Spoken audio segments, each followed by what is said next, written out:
Hello, welcome to module number 7. Hope you've had a great weekend. We just started fall break here and we have moved to a balanced calendar. So we started school at the end of July, but then we get 2 weeks off for fall break, 2 weeks off for winter break, and 2 weeks off for spring break. So our students just started the beginning of a 2-week fall break. So everybody was pretty excited this past week to get there. So sure your schedules are a little bit different, but I hope that you are heading towards some kind of a fall break that can give you a chance to get some rest and get ready for the next part of the school year and to wrap up this class. We're in the last 2 weeks, so we will jump right into module number 7.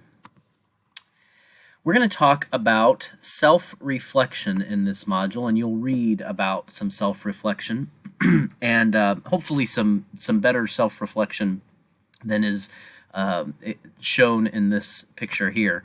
So some strategies that I wanted to highlight for you that are important for self-reflection, and this is one of those things that I will confess I was not that good at as a teacher.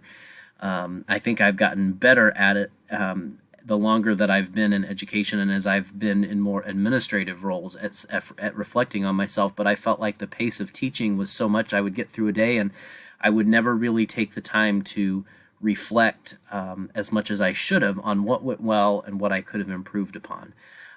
So these are some strategies to give you an idea about self-reflection. This module talks some about student self-reflection, which I feel like we've covered several times in this class, and so I'm really focusing on the information that I'm giving you on our own self-reflection as educators. So some strategies that can be helpful as we try to get better at our assessment and as we try to get better at our instruction is record your self-teaching. Look at, are you calling on more boys than you are girls? Are you calling on people that raise their hands?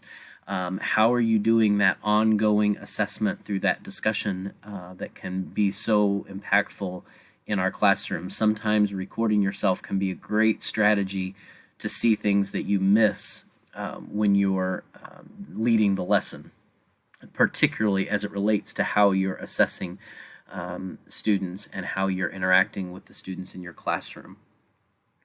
The other thing I have used recording yourself teaching for before is to look at the level of questioning that you're asking. Are you asking more lower level questions?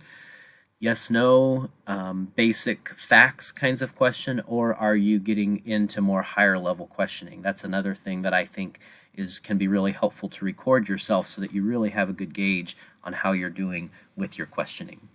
We've talked about PLCs. That's a great way to improve in our self-reflection by working with colleagues and growing from each other as colleagues in PLCs. Another one is to ask other teachers to come into your classroom and to give you feedback, particularly if they're also in your PLC, because then they can really give you some suggestions and some feedback in both the PLC format and in observing in your classroom that can be helpful. Ask for feedback from your students, and this is actually one of your assignments this week. Is to create a survey that will give students a chance to reflect on their learning in your classroom, but also give you some feedback on how that might be beneficial to you as you self-reflect. So we'll talk about that more in a couple of slides. Reflect daily on your teaching. I've seen teachers that at the bottom of their lesson plan just have a blank that is just reflection. And so at the end of the day, at the end of that lesson, when the students are in transition or when the students have gone to lunch or you're on your prep, the teachers just take a minute and jot down what worked well in that lesson and what do they want to tweak next time. As you know, when you get to that part of the unit next year, you may not remember those things, and so reflecting daily on your teaching can be really important, and finding ways to embed that into your practice and into your lesson plans can be a really simple, fast way to do that. Keep a blog or a journal. That's not something that I would have ever been good at. I'm not good at it now, but I know for some people that's a great way that they can reflect on their teaching. Be honest with yourself. I hesitated to put this one on there. It was in this article that I cited below because teachers, we tend to be harder on ourselves, so it's typically not a problem for us to be too honest with ourselves, because we are harder on ourselves than others are. And that's why I put that note, but keep a growth mindset. It's okay to be honest with yourself when a lesson doesn't work or you could have done something better, but as long as you're viewing it within the context of always getting better. I didn't teach this way yet, but I'm going to do it. I'm going to do it better next time. And then have multiple ways to gauge what's working with your students. And that's really what this class has been all about, is finding different ways to engage students, finding different ways to assess their learning, so that you have multiple data points from which you can make decisions to drive your instruction. So there are a few videos this week. 3 of them are embedded in one of the readings. So you'll see one of the readings has 3 real short videos from teachers that talk about their own self-reflection. One of them in particular talks about when she videoed, actually I think a couple of them talk about when they videoed themselves teaching, what they learned from that. So it accompanies the article that is in Canvas. So I would like you to go ahead and watch those 3 really short videos.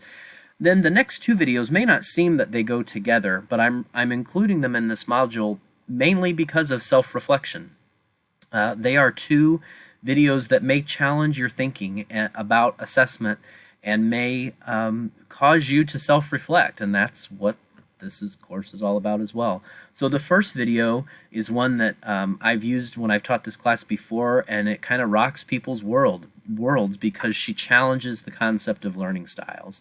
And I know several of you have talked about the classes you've taken in differentiation, and they may have very well taught learning styles. She just gives a different take on it, and I think it's interesting and challenges our thinking as we go about differentiating instruction and differentiating assessments for our kids, that going too far down the learning style track may not be as research-based as we might have come to have viewed it in the past.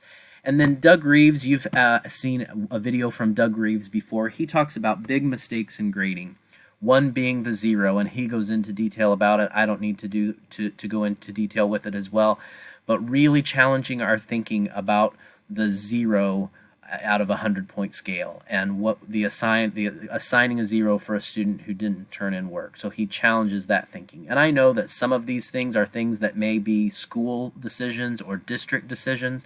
They may be out of your hands as teachers. However, you're teacher leaders, and so sometimes those conversations have to start somewhere. And having those conversations with your principal, with your instructional coach, with your superintendent can be really important to move the conversation forward. So Doug Reeves talks about the 0. He talks about the challenges of averaging grades, particularly thinking about grades at the beginning of a unit when students really haven't been exposed to the content, versus when a grade that's collected at the end of the unit when they have been exposed to all the content. So he challenges that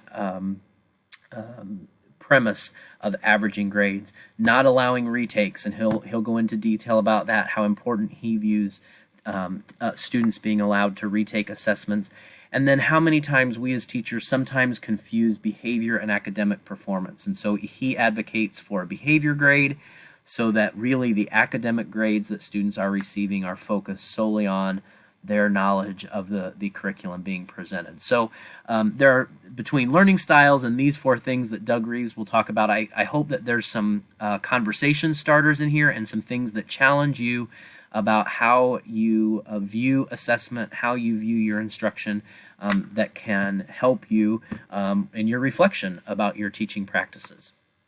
2 assignments this week. The first is a discussion post on self-reflection, and then the second is one that I talked about earlier. It is another discussion post, but then a survey. Actually, the assignment 2 is a video post, but then also creating a survey. And I've made the directions for that for you to create a survey that you could use in your class right now, that would allow your students a way to reflect on their own learning in a unit that you're teaching, and may also give you some information that could allow you to reflect on how you're teaching. So thinking about an 8 to 10 question survey that you would give to students that would accomplish both of those goals, their own reflection on their learning, and then some questions that would help you as you reflect on your teaching. That's it. We are heading into the last week of this class, and I look forward to seeing your work this week. Let me know if you have any questions. Thanks.